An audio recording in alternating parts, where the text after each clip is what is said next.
حضرت ابن الجوزی رحمۃ اللہ علیہ فرماتے ہیں کہ ایک درویش تھے، حضرت ابو ہاشم ان کا نام تھا۔ کہتے ہیں بڑی مجبوری تھی، مجھے کہیں جانا تھا تو کشتی نہیں مل رہی تھی۔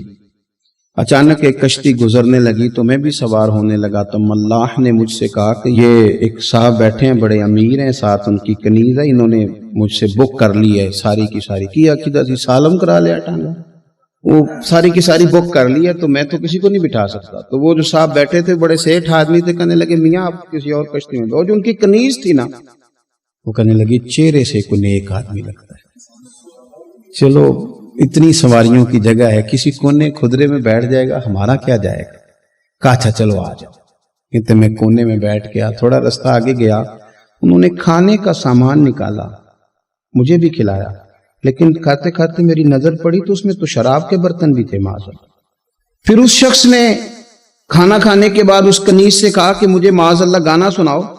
وہ گانے گانے لگی، یہ میری طرف متوجہ ہونے لگا، مجھے کہنے لگا سنو، میں نے کہا میں یہ نہیں سنتا۔ پھر میری طرف شراب بڑھائی، میں نے کہا میں نہیں پیتا۔ تو کہنے لگا تو کیا سنتا ہے، تو کیا سنتا ہے؟ تو کہنے لگے میں سناؤں کیا سنتا ہوں؟ کہا سنائیے۔ فرماتے میں نے قرآن پاک پڑھنا شروع کر دیا۔ کچھ لوگ، میں آپ کو یقین سے کہتا ہوں، کچھ لوگ ایسے ہیں جن کی زندگی دور گزر گئی ہے مسجد سے، انہیں کو بندہ چاہیے جو تھوڑا سا جا کے پیغام حق سنائے۔ یعنی ان کو پتہ ہی نہیں ہے کہ دین میٹھا کتنا ہے، حسین کتنا ہے، قرآن میں چاشنی کتنی، سرکار کی تعریف کا، نعت خوانی کا رنگ کتنا شاندار ہے۔ میرا یہ ماننا ہے کہ جسے رب رسول کے رنگوں کی خوشبو کا پتہ چل گیا نا، پھر دنیا کا کوئی اور رنگ اسے اپنی طرف مائل کر ہی نہیں سکتا، سوال ہی پیدا نہیں ہوتا۔ کچھ لوگوں نے سونگا نہیں ہے، آئے نہیں ہیں، قریب نہیں آئے۔ تو شیخ ابو ہاشم کہتے ہیں مجھے کہنے لگا سناؤ نا، امیر آدمی تھا، کبھی اس طرف گیا ہی نہیں تھا، ڈھیروں لوگ ہیں جو نئی مسجد جاتے۔ الہاکم التکاثر حتی زرتم المقابر، اللہ فرماتے ہیں کہ تمہیں دولت کی ہرس نے اتنا عجیب الجھا دیا کہ قبروں تک پہنچ گئے۔ تم بہت سارے لوگ ہیں قبر میں چلے جاتے ہیں، مسجد میں نہیں آتے۔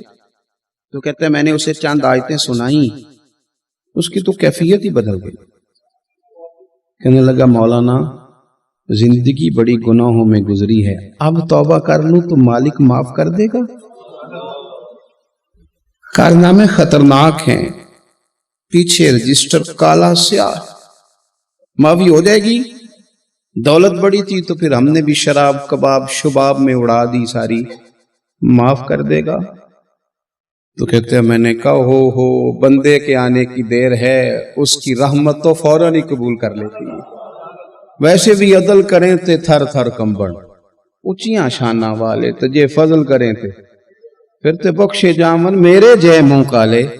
کہتے اس نے اس کنیز کو آزاد کیا، دولت اللہ کی راہ میں خیرات کی، 40 سال میرے ساتھ رہا۔ پھر میں نے اس کی زبان سے سوائے خیر کے جملہ نہیں سنا، ایک کی بات کرتا تھا، کہتا تھا شیخ کاش آپ مجھے تھوڑا پہلے مل جاتے، زندگی سے یہ گلہ ہے کہ تو ذرا دیر سے ملا ہے، پہلے مل جاتے نا تو شاید میری زندگی کچھ اور دن بن جاتے، تھوڑی دیر اللہ والے کی صحبت۔ آپ فرماتے ہیں پھر وہ 40 سال کے بعد میرے سامنے انتقال ہوا، میں نے ہی دفن کیا، میں نے ہی قبر میں اتارا، جنازے کا اہتمام بھی میں نے ہی کیا۔ میرا یار تھا، دل لگ گیا تھا، پیار ہو گیا، میں پریشان رہتا۔ ایک دن خواب میں مل کے مجھے کہنے لگا فکر نہ کر، میں نے اپنے رب کو بڑا ہی مہربان پایا ہے، میں نے اسے بڑا کریم پایا ہے، معاف کرنے والا پایا ہے، درگزر کرنے والا پایا ہے، اس نے فضل فرما دیا، میرے گناہوں پر اس کے عفو و درگزر کا قلم چل گیا ہے، اور میرے حق میں جو فیصلہ آیا ہے وہ رحمت والا ہی آیا ہے۔ جو لوگ کہتے ہیں نا میرا دل نہیں بدلتا، جو لوگ کہتے ہیں میری کیفیت نہیں بدلتی، ذوق نہیں آتا، تو یہ حدیث بتاتی ہے کہ ذوق بھی کوئی خاص صحبت میسر آئے تو پھر ہی قائم رہتا ہے۔ وہ جو محبوب علیہ السلام نے فرمایا نا کہ اللہ کا بندہ وہ ہے جسے دیکھو تو رب یاد آ جائے۔ خاص لوگ ہوتے ہیں جن کی صحبت میں بیٹھنے سے انسان کا دل اللہ سے جڑتا ہے، رسول اللہ صلی اللہ علیہ وسلم سے جڑتا ہے، دین پر عمل کرنے کو طبیعت چاہتی۔ ایسے لوگوں کی صحبت کتنی مفید ہے وہ ہمیں اس حدیث سے عکس کرنا ہے۔ حضرت حنظلہ رضی اللہ تعالیٰ عنہ اور مرکز وفا اور اس امت کے ادب اور عشق میں استاد حضرت ابو بکر صدیق رضی اللہ تعالیٰ عنہ، یہ دونوں حضور کی بارگاہ میں گئے، انداز کا اختیار کیا، کہنے لگے یا رسول اللہ صلی اللہ علیہ وسلم، ہمارے دل کی تو کیفیات دو قسم کی ہیں۔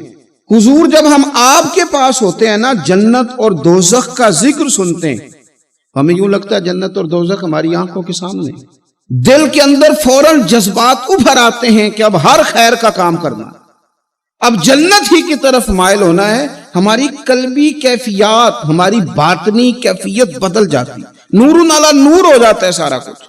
لیکن حضور جب ہم آپ کی بارگاہ سے اٹھ کے گھر جاتے ہیں، بال بچوں کے پاس جاتے ہیں، تو پھر وہ حال نہیں رہتا۔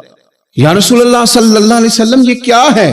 تو محبوب نے کیا فرمایا؟ آپ یقین کریں جو اہل طریقت اور تصوف ہے نا، یہاں ان کی روحیں مچل جاتی ہیں۔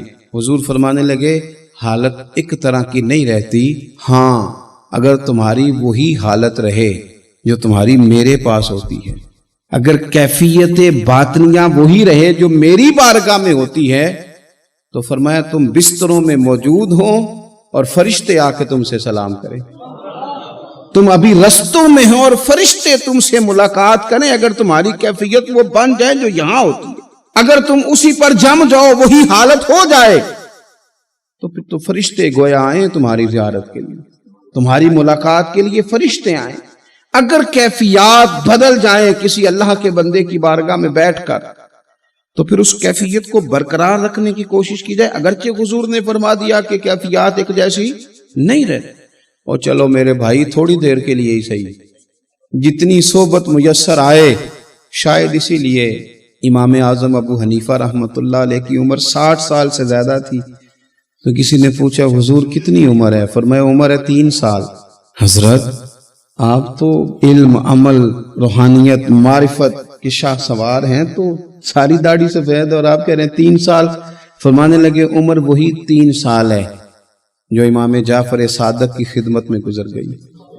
وہ کیفیات جو ان کی بارگاہ میں رہتی تھیں، وہ انداز جو ان کی بارگاہ میں رہتا تھا، جو ان کے پاس ہوتا تھا، وہ پھر کہیں اور میسر ہر مشکل دی کنجی یارو ہاتھ مرداں دے آئی۔ اور مرد نظر کرے جس ویلے، اوئے ہوئے، مرد نظر کرے جس ویلے، مرد نظر کرے جس ویلے، پھر مشکل رہے نہ کائی۔ وہ جو کیفیات ہے نا اس وقت کی، کوئی رب کا بندہ ملے اور انسان اس کی صحبت میں بیٹھ کے اپنے رب کو یاد کرے، رسول کریم کی محبت میں مچلے، تو پھر وہ لمحے اتنے قیمتی ہیں کہ وہ زندگی سنوارنے کے لیے کافی ہو سکتے ہیں۔